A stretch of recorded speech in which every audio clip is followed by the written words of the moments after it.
오늘 느헤미야 말씀을 시작할게요. 느헤미야 1장입니다. 11절 말씀 읽고 나누고 시작합니다. 주여 구하오니 귀를 기울이사 종의 기도와 주의 이름을 경외하기를 기뻐하는 종들의 기도를 들으시고 오늘 종이 형통하여 이 사람 앞에서 은혜를 입게 하옵소서 하였나니 그때 내가 왕의 술관원이 되었느니라. 아멘.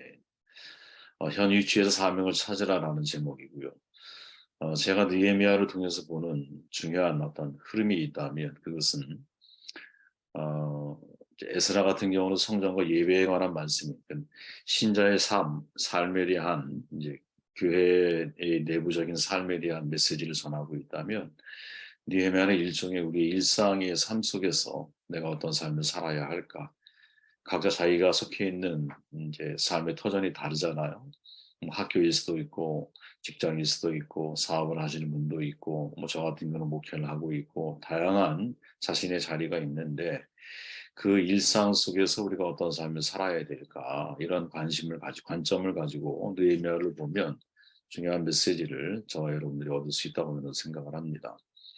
뭐 대략 정리를 해보면 1차 귀환 시 스룹바벨이 성전 재건을 시작을 하죠. 그 이후 2차 귀환 시 에스라가 이제 멈췄던 성전 재건을 재개하고 율법을 개혁을 시도합니다. 그리고 3차 귀환할 때 이제 느헤미야가 주도적인 역할을 하는데 무너진 성벽이 있음을 알고 그것을 다시 재건하는 일을 52일 만에 완성해내죠. 성전과 율법적 개혁은 내부적인 일이라고 말할 수 있다면 성벽은 외부적인 일이죠. 오늘 본문 느헤미야 1장은 우리가 잘 알지만 허물어진 예루살렘 성벽 이야기를 들은 느헤미야가 큰 슬픔으로 기도하는 내용을 소개해주고 있죠. 이 속에서 우리가 얻을 수 있는 교훈이 뭘까? 저는 세 가지로 이해할 수 있다고 보는데 첫 번째, 하갈의 아들 느헤미야의 말이라 아다사스다 왕 제20년 기슬르월에 내가 스산궁에 있었다 이렇게 말하죠. 하나님을 일상으로 이끌어 드리는 일을 느헤미야가 하고 있다라는 것을 주목해야 한다는. 느헤미야는 에스라가 귀환한 지 13년이 지나서 같은 왕인 아닥사스다의 허락을 받고 무너진 예루살렘 성벽을 재건하기 위해서 귀환하였거든요. 예루살렘 성벽은 주전 586년에 바벨론 제국에 의해서 함락이 되고 무너진 다음에 141년이 지났지만 여전히 폐허로 남아 있었어요. 대략 뭐 예루살렘 가보신 분들은 좀 알지만 사이즈가 크지 않아요. 2.5km에서 한 4km 정도에 이르는 길이의 성벽을 이루는 거대한 돌들이 다 무너졌고 거기에는 무성한 잡초가 자라났고 돌덩이들은 오물로 덮여 있었어요. 귀환민들이 141년 전에 이 무너진 성벽을 재건함으로 옛 이스라엘의 영광을 되찾는다는 것, 이건 정말로 불가능해 보이는 일이었죠. 그러나 느헤미야라고 하는 타고난 인물을 통해서 이 성벽 재건이 완수가 됩니다. 느헤미야서 전체적인 내용을 보면 1장부터 7장까지는 성벽 재건의 이야기고 8장부터 마지막 장까지는 영적 개혁의 이야기가 기록이 되어져 있어요. 잘 알지만 느헤미야는 예루살렘에 함락되고 바벨론으로 포로로 끌려간 유대인의 후손이거든요. 그의 조상이 포로로 잡혀온 지 한 100년쯤 되었을 때 느헤미야가 태어났다고 보면 그런 포로기요. 대략 한 4세대 정도 되는 거예요. 그러니까 우리가 얘기하면 이민자 4세대. 뭐 고향과 완전히 상관이 없는 사실은 세대이죠. 그죠? 1차 귀환, 2차 귀환 때 많은 유다 민족이 고향으로 돌아왔지만 모든 유대인이 다 돌아온 것은 아니거든요. 적지 않은 유대인들이 페르시아에 아직 남아 있었어요. 이미 바벨론에서 페르시아로 이어진 오랜 타국 생활에 적응해서 살아가고 있는 사람들이기 때문에 다시 유대 땅으로 돌아온다는 것은 쉬운 일이 아니거든요. 그렇게 유다가 패망한 지 140년이라는 세월이 흘러갑니다. 느헤미야는 자신보다 100년 정도 앞선 인물, 그게 다니엘이죠. 다니엘. 그리고 그의 세 친구들, 그리고 30년 정도 앞선 모르드게와 에스더. 이 두 부류의 사람들과 같이 사실은 그 페르시아 제국에서 대단히 높은 지위까지 오른 인물이거든요. 쉬운 일이 아닐 거 아니에요. 생각해 보면. 그만큼 열심히 노력을 했을 거고 그만큼 열심히 살아오는 거죠. 술관원이 된다. 뭐 지금으로 얘기하면 대통령 비서실장, 경호실장 정도로 생각할 수 있는 아주 굉장한 위치이죠. 외국인으로서 그런 자리에 오른다라는 것. 우리가 외국에 사시는 분들을 보면 뭐 시의원, 국회의원 정도 되는 거, 혹은 뭐 장차관 되는 거 가끔 눈에 목격하잖아요. 근데 그게 결코 쉬운 일이 아니에요. 왜? 어느 나라에 가건 간에 인종차별이라는 게 존재하거든요. 미국 사회는 안 그럴까? 아니에요. 미국 사회는 더 심하죠, 여러분. 내가 할 수 있는 영어의 수준 정도의 직업을 내가 가질 수가 있어. 거기에다가 내 심도 보통 미국이 독일계 아메리카인들이 많기 때문에 꽤 많다 그러죠, 그죠? 주류 세력이 이제 그런 사람들로 되어 있고 아시아의 계통이나 남미 계통의 사람들은 거의 높은 자리에 올라간다는 게 너무나 어려운 일이죠. 이 시대도 마찬가지라는 거예요, 사실은. 그런데 그런 어려운 시기에도 최고의 성공의 자리에 선 거죠. 그죠? 왕의 측근이 돼서 이제 살아가는 삶이었던 거야. 뭐 인간적으로 놓고 볼 때 굉장한 성공을 이루는 사람이죠. 그 자리에 오르기까지 얼마나 많은 노력이 있었겠어요. 왕의 전적인 신임을 얻었기 때문에 그런 비서실장 뭐 혹은 경호실장 자리에 서 있는 것 아니겠습니까? 느헤미야가 52일 만에 성벽쟁을 완성해내는 걸 보면 아주 대단한 실력을 갖춘 사람이라는 것, 그리고 탁월한 리더십을 가지고 있는 사람이라는 것. 그래서 느헤미야를 통해 리더십에 관한 메시지를 사람들이 많이 전달을 하죠. 제가 봐도 참 훌륭한 리더십을 가지고 있는 사람인 것 같아요. 느헤미야가 포로 귀환 시대의 세 번째 지도자잖아요. 스룹바벨, 그 다음에 에스라, 그 다음에 이제 시간이 흘러서 느헤미야가 하나님의 감동을 받아서 예루살렘 상황에 대한 마음의 부담감을 느끼기 시작하고 이 부담감을 하나님의 부르심으로 받아들이면서 목숨을 건 모험을 시작을 하는 것이죠. 많은 반대와 어려움이 있었어요. 하지만 기도로 잘 극복을 하고 그리고 그동안 갈고 닦아왔던 리더십을 통해서 성벽 쟁언을 완벽하게 이루어내죠. 하나님을 의지하고 백성들을 독려하고 사명을 완수합니다. 우리가 처음에 시작할 때 제가 말씀드렸던 것처럼 에스라가 성전과 예배를 다루고 있는 반면에 느헤미야는 사실은 성벽과 일상적인 사역을 다루고 있거든요. 저는 이것이 사실 우리가 느헤미야를 이해하는 데 있어서 매우 중요한 관점이라고 생각을 해요. 느헤미야는 하나님을 매일의 일과 가운데로 이끌어드리고 있는 거거든요. 제가 그런 얘기 늘 드리지만 우리는 주일 사역자가 아니에요. 주일만이 예배자가 아니에요. 그죠? 일상을 예배하는 삶을 살아야 되는 것. 매일이 성소적인 삶을 살아야 되는 거거든요. 우리가 교회에 와서만 예배드리는 것인가? 아니죠. 교회 밖에서 하나님을 예배하는 예배자가 되어야 되는 거죠. 그죠? 우리의 일상이 거룩한 하나님의 산 제물이 될 수 있도록 살아내는 것이 매우 중요한 신앙인의 모습인데 그래야 지속적이고 일관적인 삶을 살아내는 거잖아요. 그러기 위해서는 느헤미야가 우리에게 말하는 메시지 일상이라고 하는 삶 속에서 내가 어떤 삶을 살아야 되는가라는 관점으로 말씀을 우리가 이해하고 나아가야 한다라고 저는 생각을 합니다. 3절, 4절을 보면 그들이 내게 이르되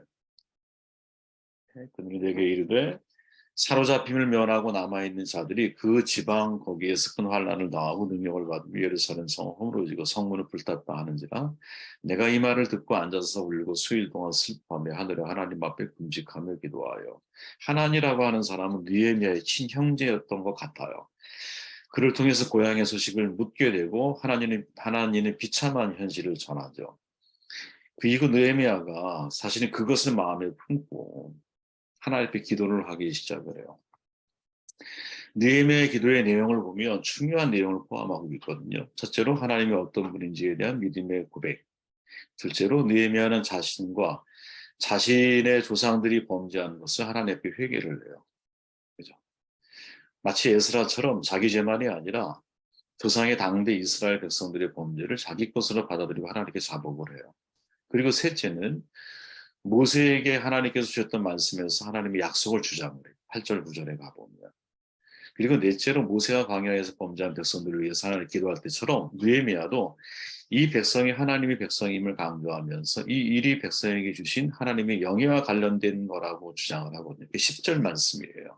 기도의 내용이 아주 이제 명료하죠. 하나님이 어떤 분인지에 대한 하나님을 높이고 인정하는 것, 그 다음에 우리가 하나님 앞에 범죄한 것에 대한 기도, 그리고 다시 아무리 우리가 범죄했을지라도 약속을 이행하시는 하나님이심을 믿고 그 약속을 주장을 하고, 그리고 지금 하려고 하는 바로 이 일이 하나님의 이름을 영화롭게 하는 일이라는 사실을 부각을 시키죠.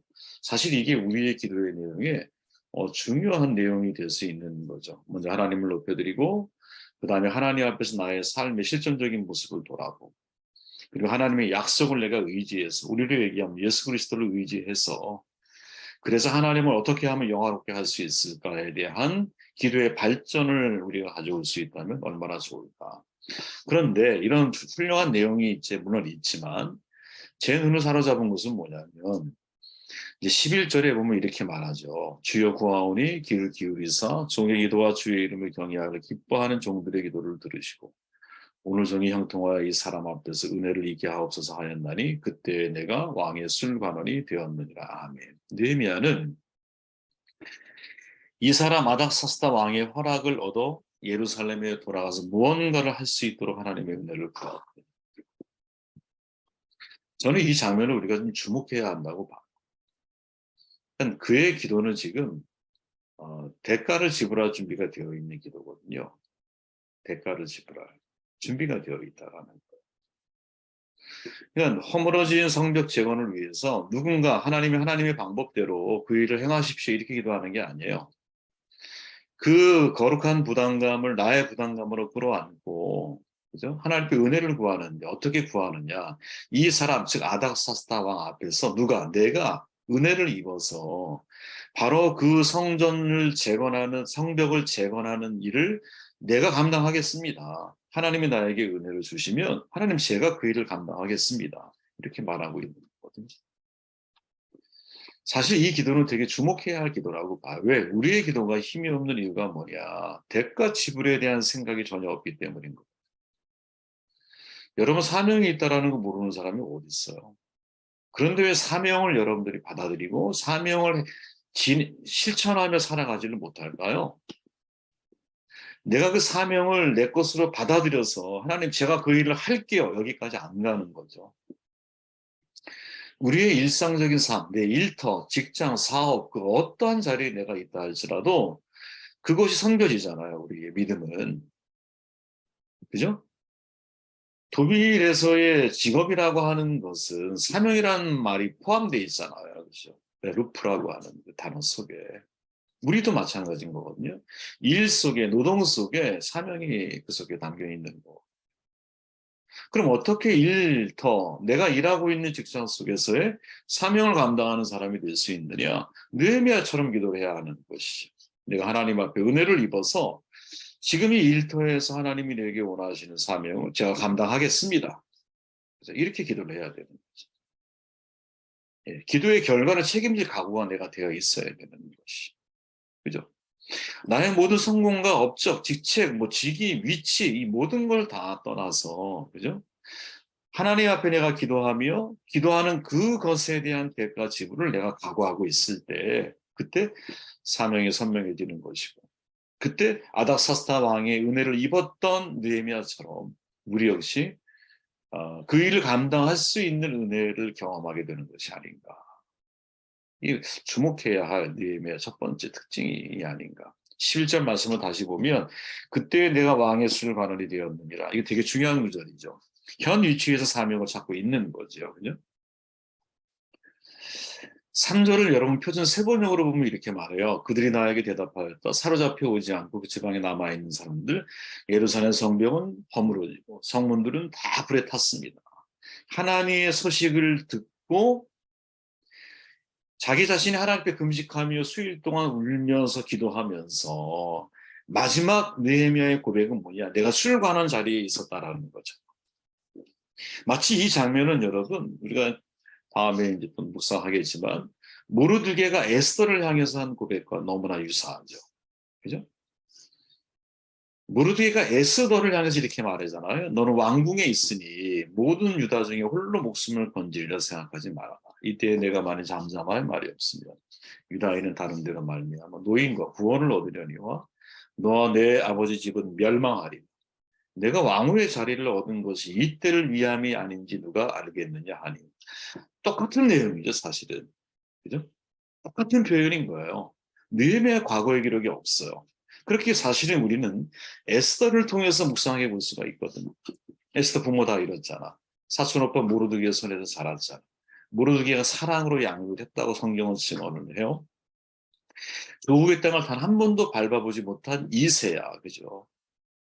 자기 집을 포기한 대가로 주어진 자리가 포로제에서의 매일매일 사실은 아주 부족함이 있고 결핍이 있고 고통스러운 삶, 민족적인 자부심을 전혀 느낄 수 없는 그런 삶을 살아가게 돼요. 그러다가 어느 날 왕후의 후보가 돼요.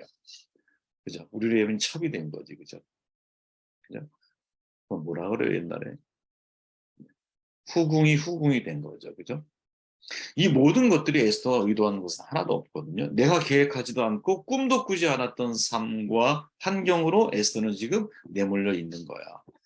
그때 에스더의 심정이 어땠을까요? 사촌 오빠 얘기를 하지만 사실 에스더는 모르드게의 집에서 눈칫밥을 먹었을 거예요. 아무리 사촌 오빠라 할지라도 스스로 조심해서 절제하는 삶을 살 수밖에 없었어, 사실은. 그죠? 그리고 왕궁에 내가 들어갔다 할지라도 여러분, 유대인으로서의 나의 정체성을 숨기잖아. 왜? 매력적인 상황이 아니거든요. 유대인이. 그리고 에스더는 와스디처럼 언제나 폐위되어도 전혀 이상할 것이 없는 파리 목숨과 같은 자리에 지금 있는 거예요. 실은.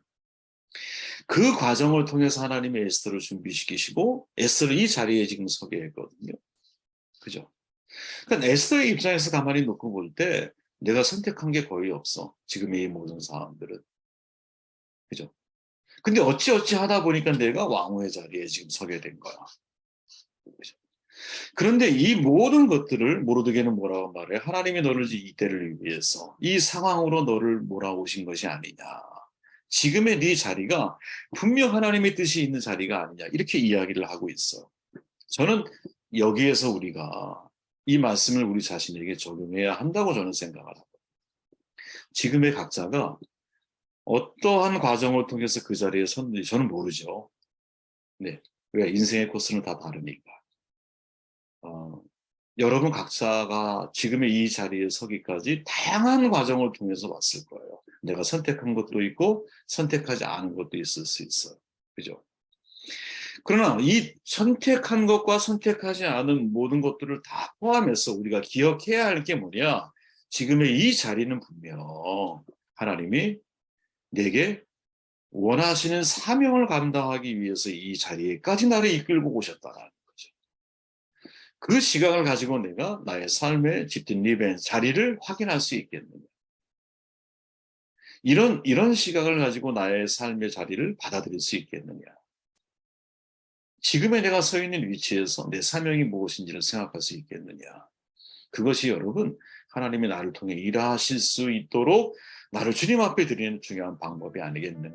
하나님이 나를 어떻게 쓰실지 몰라요. 하지만 지금의 자리가 앞으로가 내가 사명의 자리가 아니라 지금 있는 자리가 감당해야 할 사명이 있는 자리라고 하는 신앙적인 의식을 여러분들이 갖고 살아가기를 주의 이름으로 축원드립니다.